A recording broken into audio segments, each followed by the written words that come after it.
Next part. When it comes to role-based security group, a role-based security works on organization level. Now, what do you understand or what do you mean by organization level? To create a group, right? Or to I'll tell create you, the a first role. step is not, no, the first step is not to create a group. The first step will be to create a role.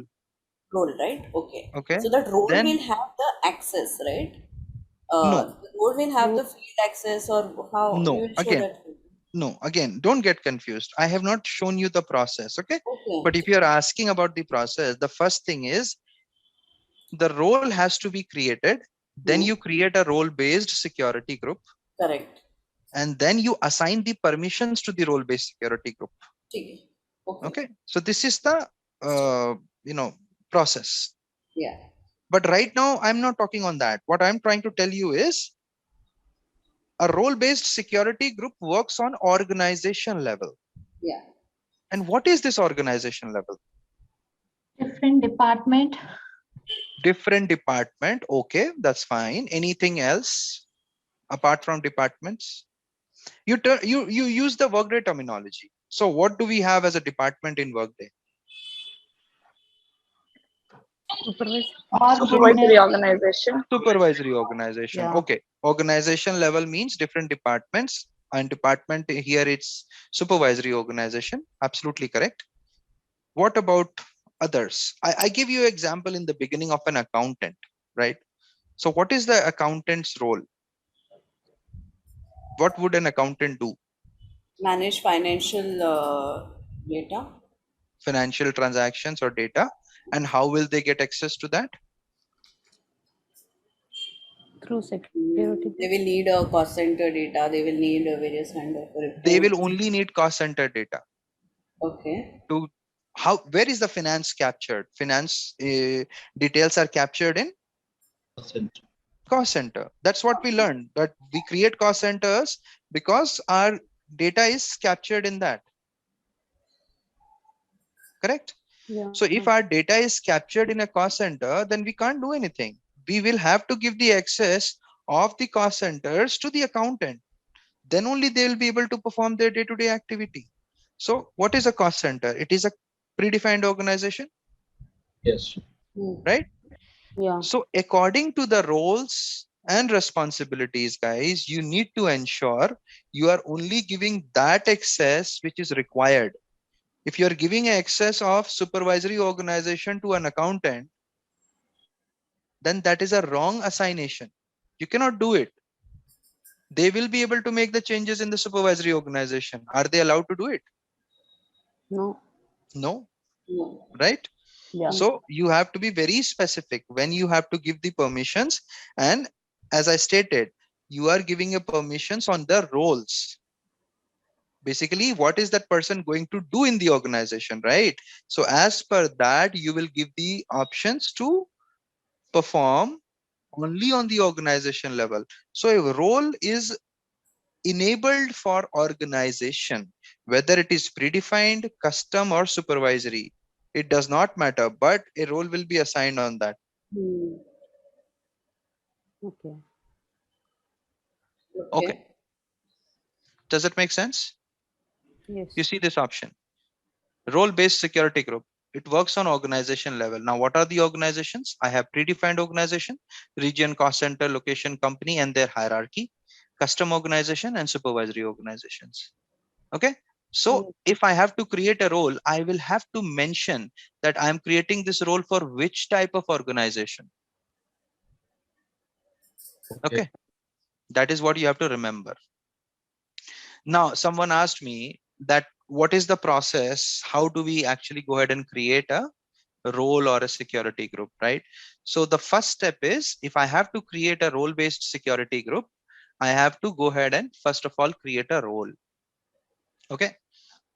We'll come to the user-based security group in some time, but let's first understand the role-based security group. See, so let's create a security group which will have the HR partner permissions, which will be there.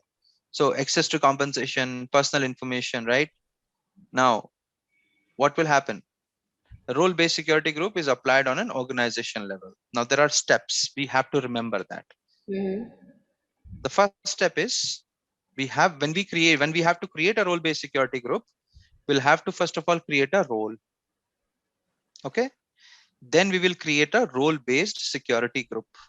The third step is assign the role to that security group, and then you assign the permissions to that security group.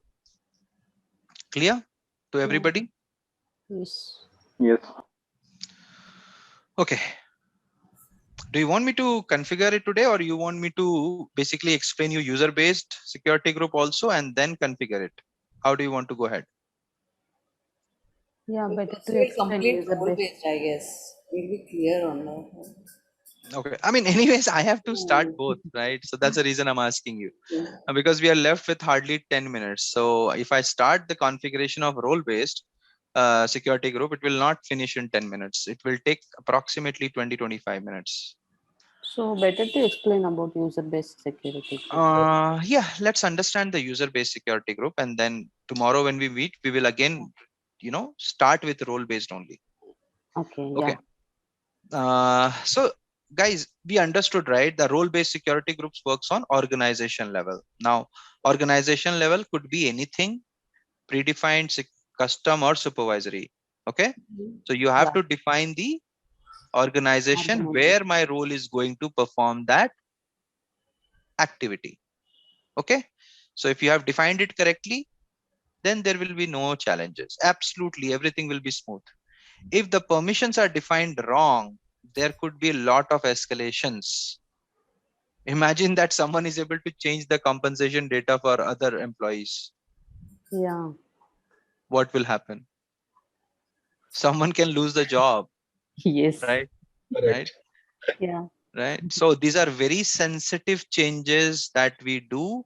So we have to be very much sure what are we doing. Okay. Then comes the next option, which is user-based security group. Now this has more powers. Okay. So user-based security group works on tenant level. Now you saw that a role-based security group works on organization level. You have to define that, okay, this role is only restricted to this particular organization, whether it is company, cost center, region, supervisory organization, whatever it is. But when you create a user-based security group, a user-based security group works on tenant level. Now, what do you mean by tenant level? What does this word tenant, you know, understands you? What comes in your mind when you just think of this word tenant? Then nothing but application. Subscription. Tenant basically means the complete application, Yeah. the Workday system, Yes. right? Yeah.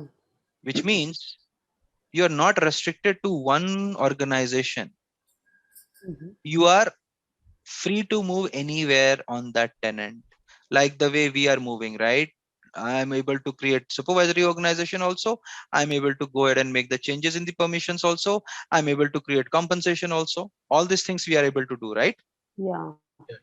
So which means my permissions are user based permissions. It works on tenant level. Now I can go ahead and see any data which I am supposed to see, but there will be restrictions there also, that I cannot go ahead and see anybody's personal data. It will be basically masked. Mm-hmm. Okay. So there are options in Workday. What do people do in their organization? They mask the data. So you would have seen that, when you look into somebody's bank account details, you may only see the last three digits. Other things are, star star star star Yeah. star, right? So Yes. those things are also done in the organization just to make sure that the security is not violated, and it is not done directly on the Workday. You get certain extra tools which the company buys to perform those activities. So that is basically called a kind of masking.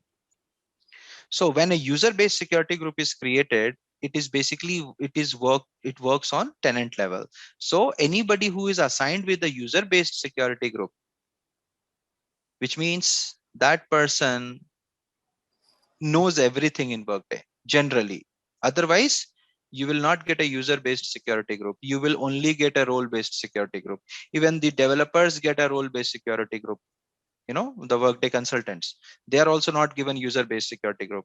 Why? Because you cannot go into every place. Sometimes you have seen that we are also restricted. Like I was not getting the permission to move workers when we were going into the reorganization. Do you remember? Yes. Yeah. Yeah, because not everything has been given to me also. Then there are certain restrictions. So in the user-based security group also, I can restrict people only through that way by which I can assign the permission. But if a user-based security group is assigned, they are more powerful. They are way more powerful than anybody who has got a role-based security group. Yeah, I will tell you. So when I say user-based security group, it works on tenant level. Now, when I say tenant level, somebody who can make the changes inside the tenant, who can make the setup changes, who can actually go ahead and move into any Okay. part of the tenant, like what we are doing right now. I'm able to create compensation also. I'm able to create organizations also. I'm able to create job profiles also. But I still have Okay. restrictions. I cannot make changes everywhere, which means my user group, maybe my security group, which has been assigned, they also have a user based security group, but they have not given the complete access. So the complete access is given Okay. only to security administrators, guys. Somebody who knows Okay. Workday in and out, somebody who can fix issues in case nobody is able to do it. Okay. So those are very Okay. specific people, and you will not have two to three or maybe two or three security administrators in an organization. You will not have a huge number of security administrators. Now, in a way, you can understand that when you work in an organization, right? So let's say your laptop that you have been, you that have been assigned to you from the organization, right? So what happens in that? That your system crashes. Let's say your Microsoft Office is not working anymore. What would you do? You need to contact the admin, like Yeah. Yeah, IT help IT desk help. or admin help desk who is going to take care of that, right? Yes. Yeah. What do they do? They will come to you if you're in office. If you're not in office, they will ask, can you give me a remote access to your system, right? correct. And Yeah. what they will do, they will log in as their employee. They will log in as a system administrator, and they will go ahead and install the application, and it will start working fine. And they will say, okay, is there anything else I can help you with? You say no, they disconnect and they go away. They will not even ask you for your username and password, correct? Yeah. True.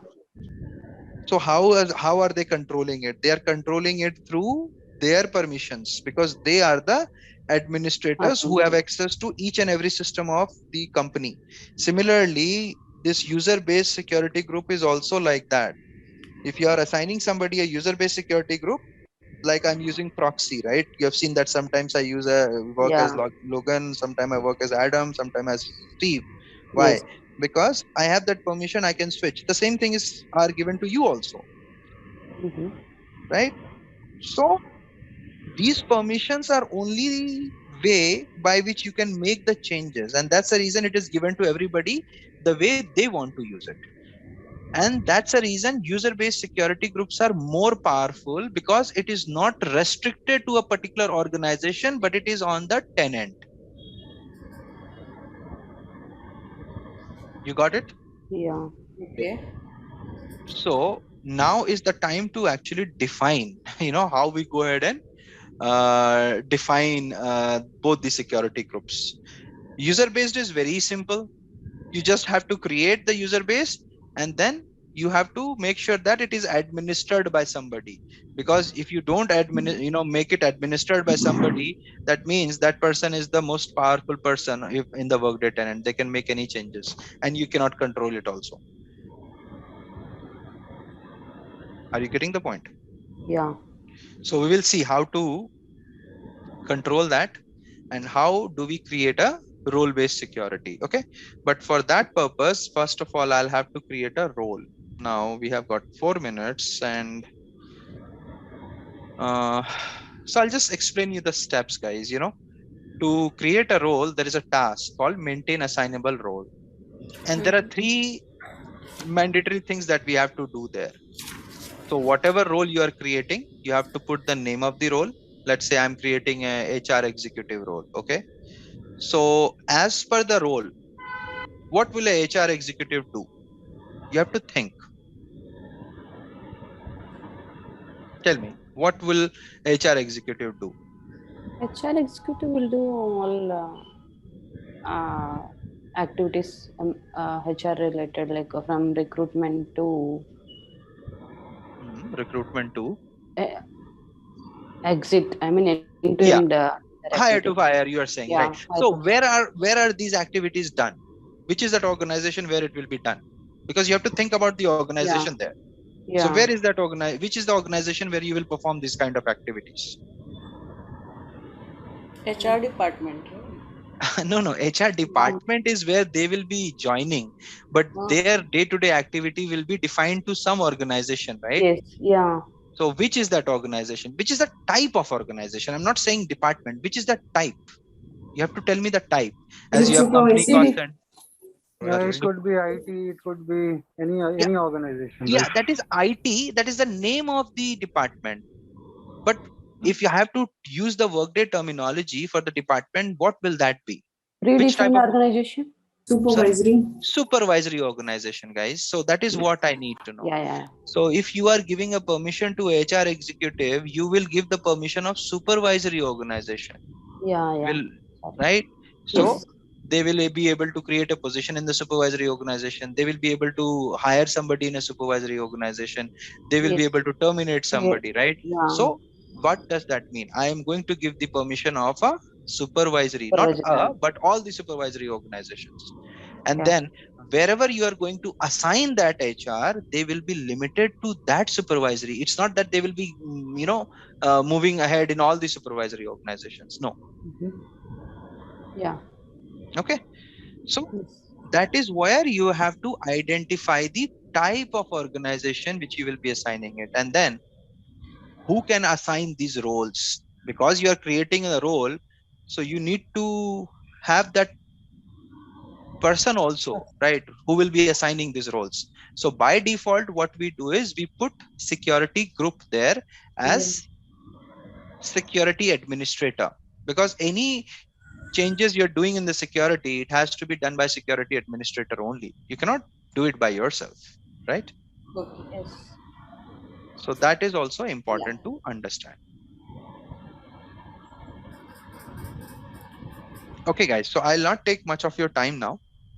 It is all about the configuration. So hopefully tomorrow we will be able to complete the configuration also. Right then. So for today, I think we can conclude it, but hopefully tomorrow we will be able to wrap up the security, which is your data security. Action security still is there. We will not be able to complete it in just one day. It will take some time. If you have understood data security, action security will take a hardly 30 minutes, not even that, maybe 15-20 minutes itself, Okay. because the process is same. Okay. Okay, so Yeah. I will be taking your leave now.